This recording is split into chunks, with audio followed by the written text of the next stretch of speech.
So guys, hari ni aku nak pasang satu helmet headset intercom daripada FTG. Yang ni F30. Jadi dua tau, F30 dengan F30 Plus. Disebabkan aku selalu ride sorang-sorang je dan aku tak perlukan sangat pun untuk music sharing aku semua tu. So aku ambil yang F30 saja. Sebab kualiti muzik dia, kualiti bunyi dia sama je. Nak angkat call ke, nak dengar Waze ke, sama sahaja. Cuma beza dia dekat dia punya music sharing. Okay, untuk F30 dengan F30 Plus. Kalau korang memang selalu mandu lah. Kalau korang selalu bawa motor berdua, korang dengan pasangan korang, so ambil yang F30 Plus sebab lebih berbaloi lagi dan best. Okey, dalam kotak ni apa yang kau dapat ada satu bag cantik ni. Dalam kotak dia ada bagi bag lagi. So, kotak kita buang je, tak apa. Dalam hard case ni pula dia ada ni. Ini adalah intercom dia. Dan ini ada tapak dia. Belakang tapak dia ada tapak lagi. Okey, tapak ni kita lekatkan dekat kita punya helmet. Kalau kita nak gunakan double tape, kita gunakan tapak yang ni. Tapi macam aku nak gunakan clip je. So, aku gunakan tapak yang ni sebab digunakan clip. Dan ini adalah dia punya intercom dia. Ada beberapa button. Yang pertama button kat depan ni tulisan F30. Yang ni untuk intercom dia. Yang ni adalah untuk adjust volume, untuk tukar lagu. Dan belakang ni adalah button on off. Dan ada satu lubang bertutup ni. Yang ni untuk kita masukkan sambungan ke speaker dan juga untuk charge dia. Okey, lubang yang sama untuk sambung ke speaker dan juga untuk charge. Selain daripada tu ada juga beberapa benda lain. Yang ni adalah kabel type A type C untuk charge. Dalam plastik ada banyak lagi benda. Yang ini adalah ni double tape dan segala macam benda-benda yang untuk kita lekatkan kat helmet kalau dia tak tersedia. So boleh je lekatkan gunakan double tape yang segala bagai ni. Ada satu speaker, dua lah speaker kiri kanan. Ada tulisan FTG kat speaker dia, memang sangat cantik. Lepas tu ini adalah sambungan untuk ke intercom yang tadi tu. Dan ada satu lubang yang ni untuk sambungkan ke mikrofon. Mikrofon ni ada bagi dua tau. Satu yang hard mic untuk open face helmet. Yang ni hard mic keras macam ni. Dan soft mic untuk full face helmet. Macam aku punya helmet ni adalah open face, jadi aku akan gunakan hard mic. Jadi kita boleh adjust lah nak ke depan ke atas ke bawah ke. Sebab tu kena gunakan hard mic untuk open face helmet. Kalau full face, dia static kat depan je. So gunakan yang soft mic macam ni. So mula-mula apa yang aku kena buat adalah tanggalkan dulu segala span-span yang ada dekat helmet ni. Supaya memudahkan untuk pemasangan.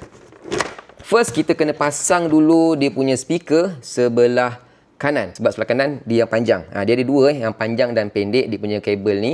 So you all kena hati-hati sikit lah. Okay, nampak tak? Yang pendek dan yang panjang. Yang panjang ni untuk sebelah kanan, yang pendek untuk sebelah kiri. Sebab sambungan ada dekat sebelah kiri dan kita punya intercom letak dekat sebelah kiri kita punya telinga, bukan sebelah kanan. Sebab sebelah kanan tangan kita pegang throttle. So masukkan dulu yang sebelah kanan punya panjang ni. Masukkan ke celah-celah dalam ni. Kalau korang perasan dekat speaker ni dia ada velcro tau. Yang ni velcro keras. So dia boleh melekat ke velcro yang lembut. Kalau helmet korang dah ada span yang cantik macam ni, so boleh je lekatkan. Ataupun kalau tak ada, korang boleh lekatkan velcro lembut yang dibagi sekali ni dekat korang punya papan helmet. And then boleh terus lekatkan macam ni sahaja. Lekat macam tu je. Dah terus melekat cantik kan. Kanan dah siap. Kita pasang pula speaker untuk sebelah kiri. Dan boleh sorokkan segala kabel-kabel yang ada dekat belakang span supaya tak mengacau. Macam yang ni kita keluarkan dua ni ke sini dan kita pasang balik span-span dia. Yang mikrofon kita bawa ke depan. Dan kalau nak pasang terus mikrofon boleh juga macam aku pasang mikrofon yang hard. So aku cocokkan je dia punya penyambung ni macam ni Dan yang ni dia ada bagi juga velcro. Buka dia punya double tape ni, pasangkan dekat bahagian hadapan sini And then sorokkan semuanya dekat belakang span supaya tak mengganggu kepala. Jadi span semua dah masuk elok cantik. Untuk intercom ni kita boleh pilih nak letak dekat mana, dekat belah sini ke, belah belakang ke, terpulang lah. Macam aku dah tahu dah aku nak letak kat depan ni sebab dia ada slot yang cantik untuk punya helmet ni. So dia punya tapak yang clip ni boleh kena buka dulu. Longgarkan sikit dia punya Allen key ni. Allen key bagi sekali jadi korang boleh gunakan je. Boleh masukkan agak-agak cantik macam ni. Boleh ketatkan semula dia punya Allen key ni. Lepas tu dia punya intercom ni boleh pasangkan kat tapak dia. Slotkan aja macam ni. Dia dah terus lock. Kalau korang punya helmet selalu tinggal kat bawah, lagi-lagi rumah apartment kan, nak cas dia punya intercom sahaja, korang boleh tekan dekat bahagian atas ni.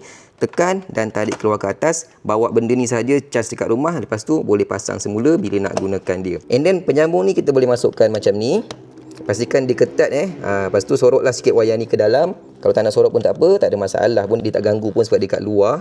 And then kita boleh onkan dengan cara tekan button ni. Kita boleh connectkan dengan Bluetooth handphone kita. Jadi intercom dah sambung dengan Bluetooth handphone. Try dengar lagu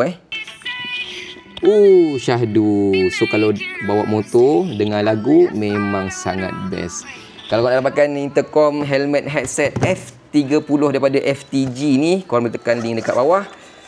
Memang mantap untuk orang yang selalu ride motor. Tak kisahlah korang ride sorang-sorang ke ataupun dengan pasangan, ini adalah intercom yang korang kena dapatkan. Bunyi dia padu babe, sampai kat luar boleh dengar lagi. Tapi kalau kau pakai helmet, jangan risau, orang sebelah tak dengar pun korang dengar lagu. Dan dia tak ganggu pun korang punya pemanduan sebab korang boleh lagi dengar sekeliling. Okey, memang sangat nice. Nak dapatkan link ada dekat bawah. Intercom helmet headset F30 daripada FTG.